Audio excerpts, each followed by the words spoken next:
kuja kutangaza habari njema. Na leo ninajua kwamba Mungu anaenda kubadilisha maisha ya watu. Mungu anaenda kubadilisha maisha ya mtu siku ya leo. Na ninajua kwamba wewe ni mmoja wao ambaye Mungu anaenda kukutendea siku ya leo.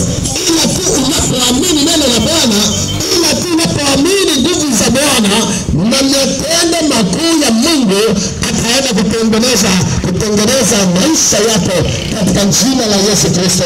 Ninataka niseme neno la Bwana katika kitabu cha Luka 16 kuanzia mstari wa 19. Luka mtakatifu 16 kuanzia 16 kuanzia mstari wa 19 kuendelea.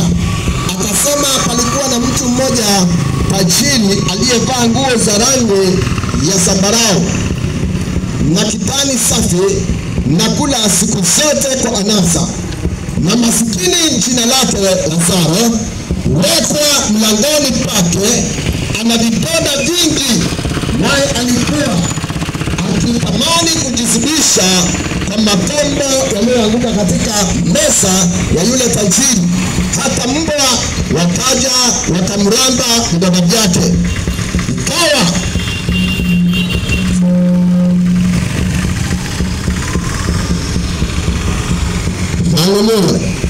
Amen. Tarudia mstari wa 20. Na masikini mmoja jina lake Lazaro weka mlangoni pake ana vidonda vingi,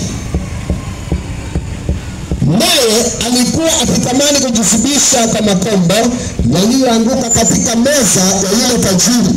Hata mbwa wakaja wakamramba vidonda vyake. Ikawa yule masikini akafa, akachukuliwa na malaika mpaka kifuani kwa Ibrahimu. Yule tajiri naye akafa, akazikwa. Mstari wa 23 nasema, basi kule kuzimu aliyeinua macho yake alipokuwa katika mateso akamwona Ibrahimu huko mbali na Lazaro kifuani mwake. Akalia akasema, ewe baba Ibrahimu, nihurumie umtume Lazaro achovye anjaa kidole chake majini aiburudishe ulimi wangu, kwa sababu ninateswa katika moto huu.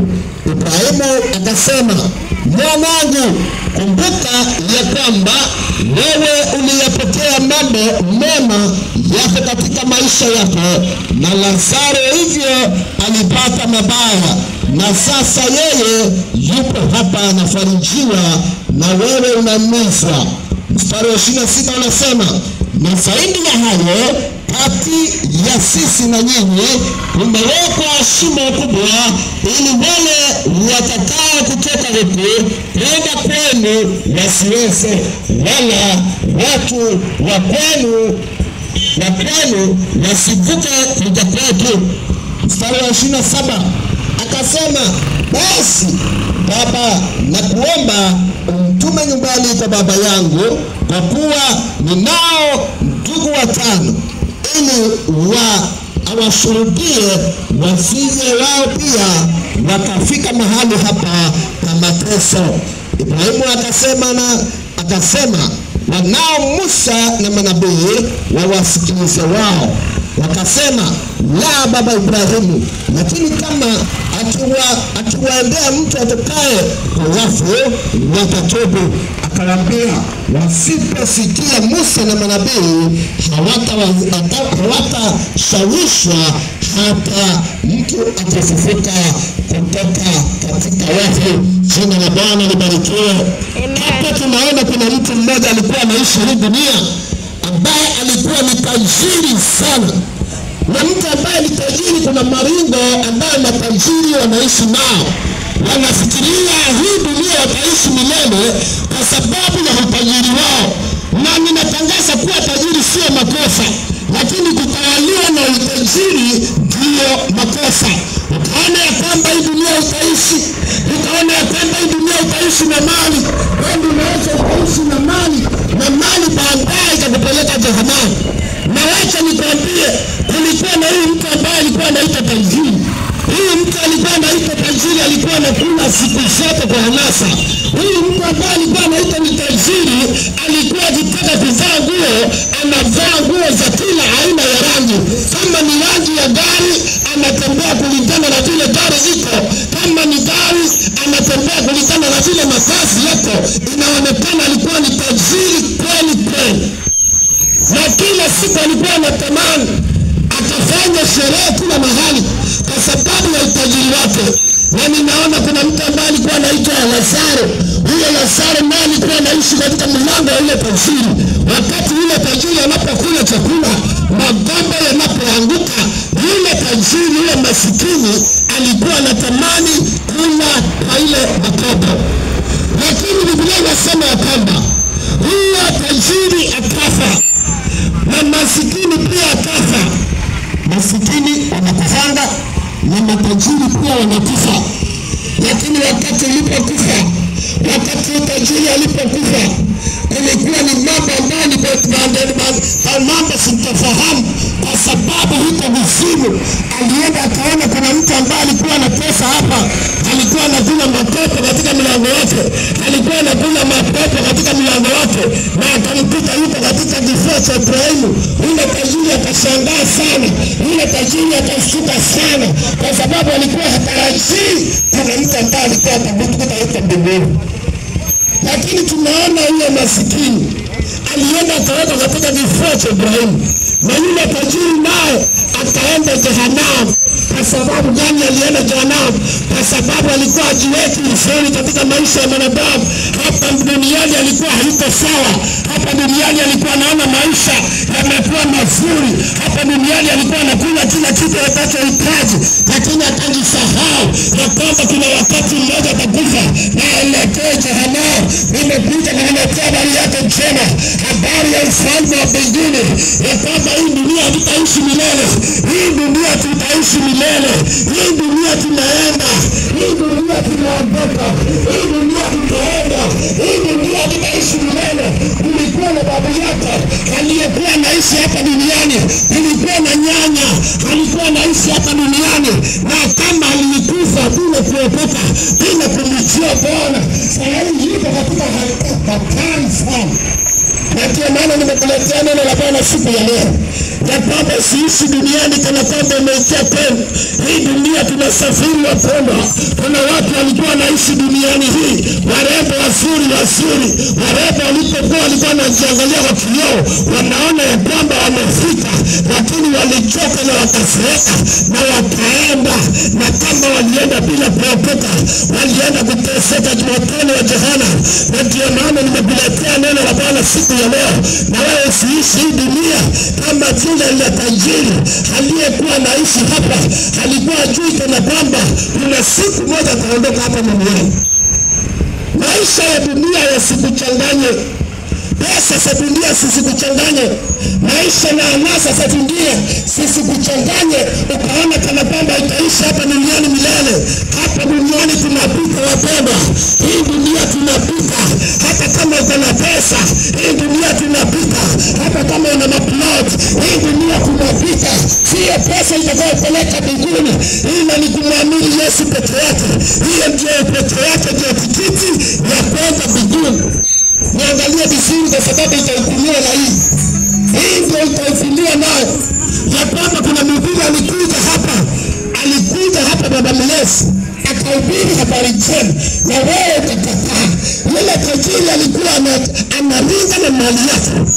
Hii pesa ni pesa kweli tunasitumia, lakini hii pesa isisababishe ukaenda jehanamu. Hii pesa isisababishe ukatesa watu wengine, ukawaondoa watu wengine hawana maana. Inafunza kwa habari njema siku ya leo. Yesu anakuhitaji, Yesu anakutaka akukomboe maisha yako na akutoe mahali ulipo katika jina la Yesu Kristo. Haleluya! Tunaona ile tajiri alikuwa anakula mali, alikuwa anaangalia, anaona kama kwamba amefika. Tajiri akafa na maskini pia akafa. Lakini walipofika walikutana huko akakula.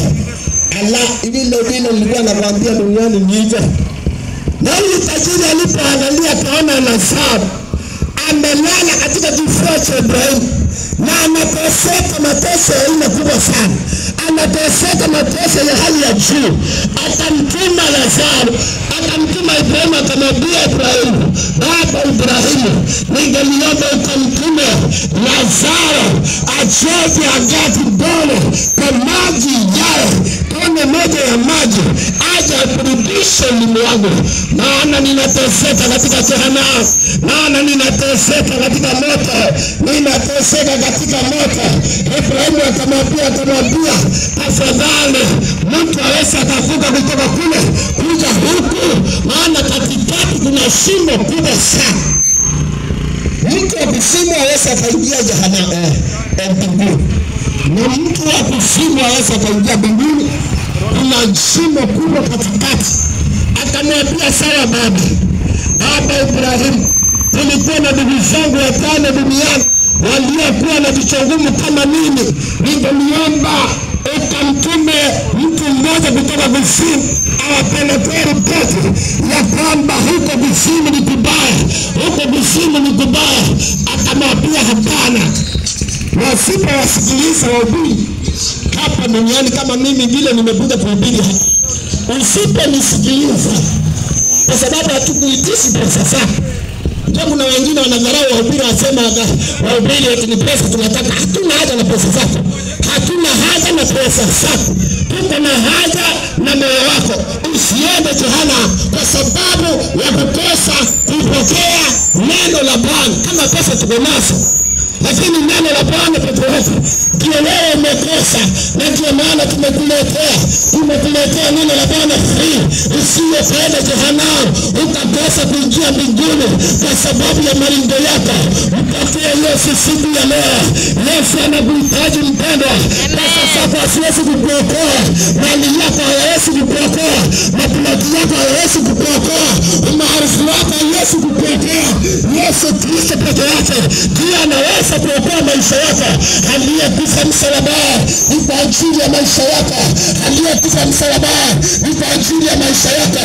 Yule ndiye aliyejitoa akasema, nimekuja. Akaulizwa huko mbinguni, ni nani atakayeenda kuokoa wanadamu? Yesu akainua mkono akasema, nitaenda. Kama vile leo nimesema nitakuja hapa kuhubiri habari njema, ili mwisho ukifika usije ukasema hukusikia neno la Bwana. Ili mwisho ukifika usije ukasema hakuna mhubiri alikuja kuhubiria habari njema. Ndio maana nimejitoa kama nabii kuja kuhubiria habari njema ya ufalme wa mbinguni, ya kuwatangazia mateka uhuru wao wote ambao wameteka na shetani. Yesu akaweza kuwakomboa, Yesu akaweza kuwakomboa na kuwapata na mafuta yake. Haleluya. Yule tajiri alikuwa ajui kuna siku moja atakufa. Kama vile watu wanaishi hapa naona kama ni kawaida, wanadamu wanaishi dunia wanaona ni kama ni kawaida kuishi duniani. Siku moja utakuta jua limefunika, litafunika kwako na linaweza kufunika pia dunia nzima. Na wakati litakapofunika utakuwa mkeni wa nani mpendwa? Wakati maisha yako itakaposimama, wewe utakuwa mkeni wa nani? Kwa sababu umesikia neno la Bwana ya kwamba okoka, ya kwamba kipeana maisha yako kwa Yesu. Usiishi duniani kana kwamba umefika. Kama yule tajiri alikuwa anakula na wanawake, alikuwa anataka kubadilisha wanawake, anabadilisha kula na tajiri. Akiwa anataka kula nyama na sikula kama bila anataka. Lakini siku moja tuliumana, siku moja akafa. Alipokufa ndio mambo libadilika. Akaona ile maringo yote alikuwa analinda duniani imekuwa ni mwisho. Akaenda akabeba na malaika wa kuzimu, akapeleka jehanamu. Hapo jehanamu ndio akakosa, akaanza kutamani kurudi duniani, na ilikuwa ni too late. Hawezi kurudi duniani, hawezi kufa na baadaye kurudi duniani. Wewe unaweza kujitayarisha leo, wakati ukiwa mzima, wakati ukiwa na nguvu, wakati ukiwa na nguvu, ndipo unaweza kujitangaza unaelekea wapo, sio kwa wakati umekufa. Ukifa ukirudi tutakimbia. Hatutaki kuona waliokufa, tutakimbia kweli. Maana ulikufa wewe kitambo, ututembelee tutakimbia. Lakini kuna nafasi ya saa hii ambayo unaweza kujiweka mbele mbele za Bwana, ambayo unaweza kukimbilia mbele za Bwana, ambayo unaweza ukajitoa mbele za Bwana, ukamwambia Bwana, ninakuhitaji siku ya leo, kama vile tumekuja kuhubiri habari njema hapa maeneo ya Baba Mlezi. Kwa jina la Yesu, ulewe vizuri na Roho Mtakatifu, na utalelewa na Roho Mtakatifu. Roho Mtakatifu atakulea vizuri, na utakuwa wewe ndiye mtoto ambaye, wewe ndiye mwana ambaye wakati tutakapoingia mbinguni nisikukose mbinguni. Nisiye nikakukosa. Sababu nikikukosa utasema ni nini niliongelea? Kwa sababu niletewa habari njema, ukaletewa habari njema, tukakwambia kuna jehanamu, tukakwambia kuna mbingu, na wewe kwa sababu wewe ni mchuaji, kwa sababu wewe unajifanya unajua sana, utaenda bila kuokoka, bila kujipeana kwa Yesu. Angalia matendo yako mpendwa, angalia matendo yako. Matendo yako yanapenda namna gani? Matendo yako yanasemaje? Matendo yako yanasemaje mpendwa? Yesu anakuhitaji, Yesu anakuhitaji, Yesu anakuhitaji. Kwa maana tumekuletea hii habari njema ya ufalme wa mbinguni, ya kwamba usije kasema ulikosa. Mtu anakuambia ya kwamba kuna mtihana na kuna mbingu. Mimi unaonaga huko kuna magereza ya kuweka watu wabaya baya. Hapa duniani vile unaona mbinguni. Kama ni mahabusu hapa, unafanya mambo mabaya, unafungiwa shimo la pewa. Ukitoa mimba ukipatikana na serikali, ufungiwa shimo la pewa. Ukiua wafungiwa shimo la pewa. Hata huko mbinguni ni hivyo hivyo. Wakati unapokataa Yesu, wakati unapokataa Yesu, kuna magereza huko kuzimu, huko mashetani wanaishi, huko ndio unaweza kamata umedharufu. Hivi inavyosema katika kitabu cha Ufunuo 12:12, anasema ya kwamba shetani anajua ako na muda mchache sana wa kukaa dunia hii, na ndio maana anapotosha watu, anawapotosha wanadamu, anahakikisha kila mtu ataenda jehanamu. Lakini nimekuletea neno la Bwana siku ya leo. Usikubali kuhubiriwa na shetani, usikubali kuhubiriwa na nguvu za giza. Kubali neno la Bwana. Hilo neno la Bwana pekee yake ndio litaokoa maisha yako. Hiyo neno la Bwana ndio litaokoa maisha yako. Na hilo neno ndio nimekuletea siku ya leo, ya kwamba Yesu anakuhitaji, Yesu anakuhitaji. Shetani amedanganya watu. Siku hizi anawafungulia mpaka account. Ukiweka tupu zako huko kwa account unalipa. Hiyo ni mbinu moja ya shetani. Na saa hii watu wote wanataka kuwa maarufu kwa TikTok, wanataka kuwa maarufu kwa YouTube, wanaweka mali yao, mambo yao, YouTube yao ndani ili wapate followers. Hivyo ndivyo shetani anafanya kazi. Hiyo YouTube inaweza kufanya kazi ya kuinua jamii. Hiyo YouTube na TikTok inaweza kuhubiria watu ndani ya TikTok, lakini wanadamu wamebadilika mpaka waweke tikiti zao huko ndani ndio waangaliwe, ndio followers ziwe nyingi. Hiyo ni mbinu moja ya shetani ya kupotosha jamii. Hiyo ndio mbinu ya kupotosha watu. Hiyo ndio mbinu moja ambayo ya kupotosha wanadamu. Anajua ataenda peke yake ndani jehanamu. Na shetani ni mchaja, hawezi enda peke yake.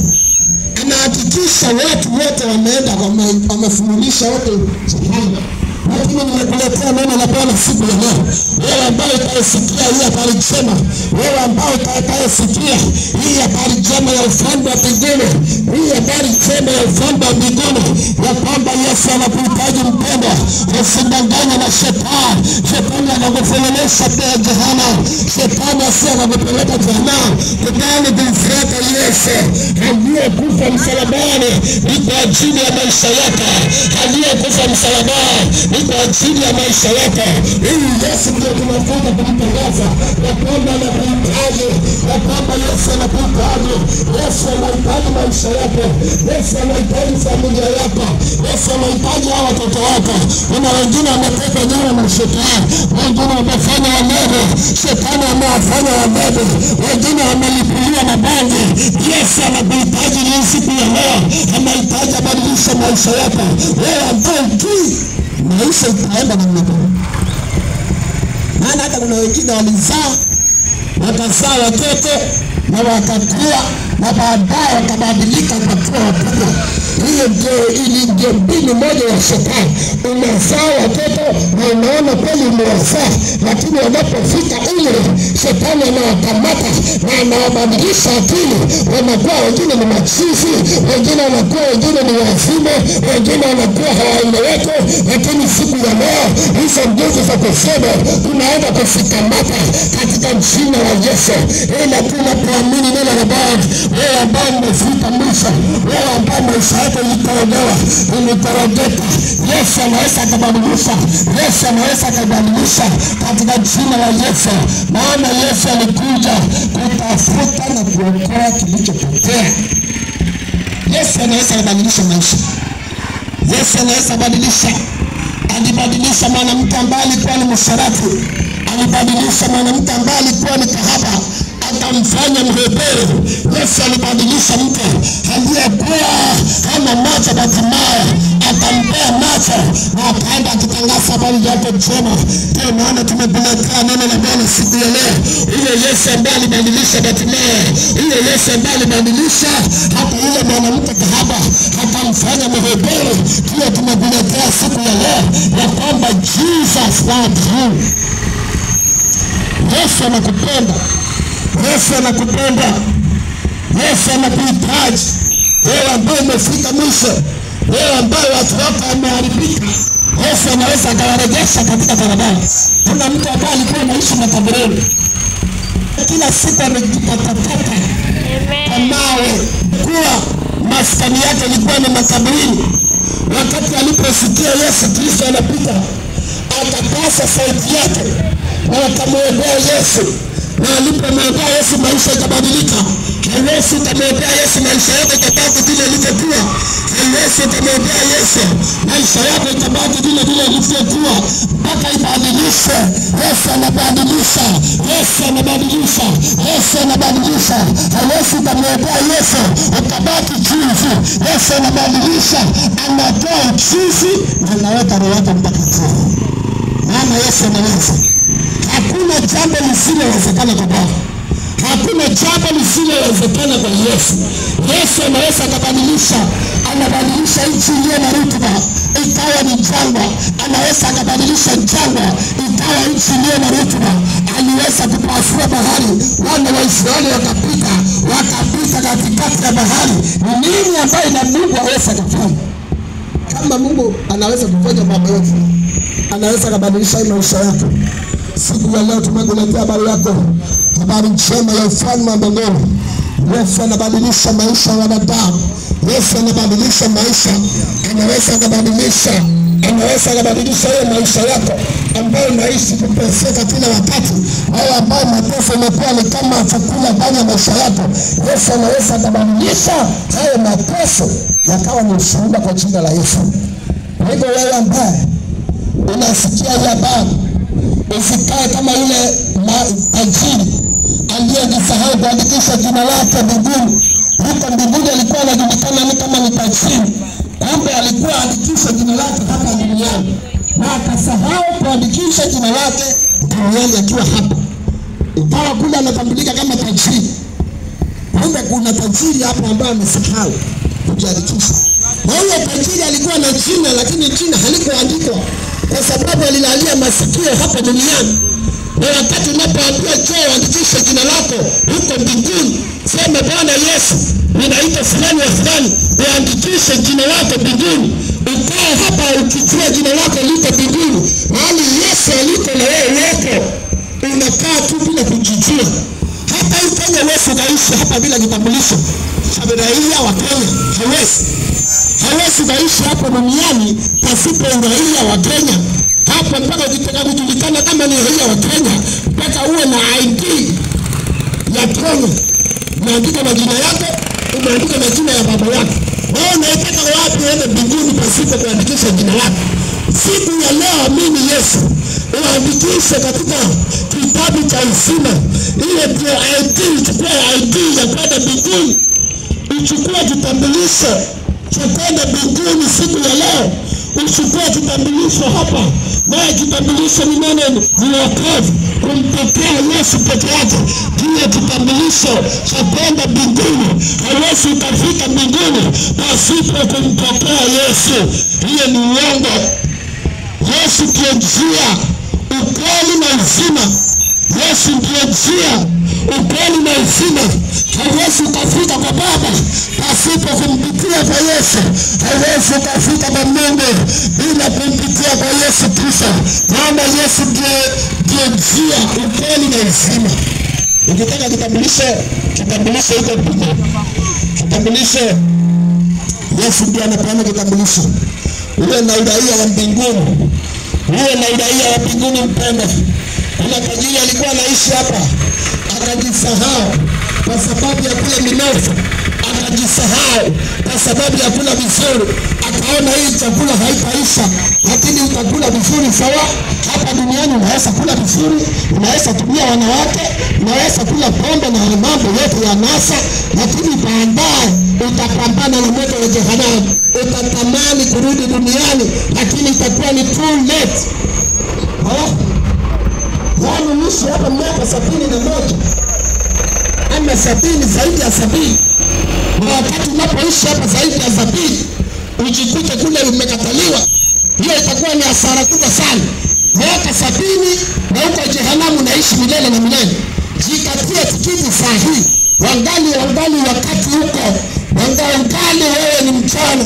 Wangali ni mchana. Usiwe katamani kwenda usiku. Wakati usiku hakuna kisa. Wakati kisa limepewa teroro. Yesu anakuhitaji. Yesu anakuhitaji kabla huja kwa usiku. Yesu kuna anakuhitaji kabla hujafunga macho yako. Kabla hujapata roho. Yesu anakuhitaji kubadilisha kwa jina la Yesu. Kuna mtu alikuwa mwizi. Yesu alipokufa msalabani, akakamata na rais wawili na Yesu. Lakini ile mwizi mmoja akaanza kumtongeza Yesu. Mwingine akamwambia, wewe, sisi tuko na haki ya kuweka msalabani, lakini huyu Yesu hatuoni makosa yake. Akamwambia Yesu, Bwana, nikumbuke utakapoingia katika makao yako. Yesu akamwambia, amini, siku ya leo tutakuwa na wewe paradiso. Na wakati alipotajwa akakata roho, Yesu akakutana na yeye paradiso, lakini yule aliyekengeli aliingia jehanamu. Kwa hivyo wewe uko na nafasi saa hii. Usiangalie vile uko sawa, usiangalie chakula unayokula, kwa sababu unaona wewe umekuwa duniani, ukiwa duniani uko sawa. Ukijiangalia unaona uko sawa. Ukiangalia urembo wako unaona ni mrembo zaidi ya wengine. Hata nyanyako alikuwa ni mrembo, babu yako alikuwa ni mrembo, mtanashati. Na akaondoka, akakumchoka, akawa kama plastic na akatoka. Alipoenda kama hajaenda kama ametoka. Saa hii analia na anakunulia wewe. Jioni ya leo nakuletea habari njema siku ya leo. Na kwamba Yesu anakuhitaji. Yesu anahitaji maisha yako mpendwa. Yesu anakuhitaji. Usikae kana kwamba umefika. Hapa hatujafika. Bado tunakaza mwendo wa kwenda katika ufalme wa mbinguni.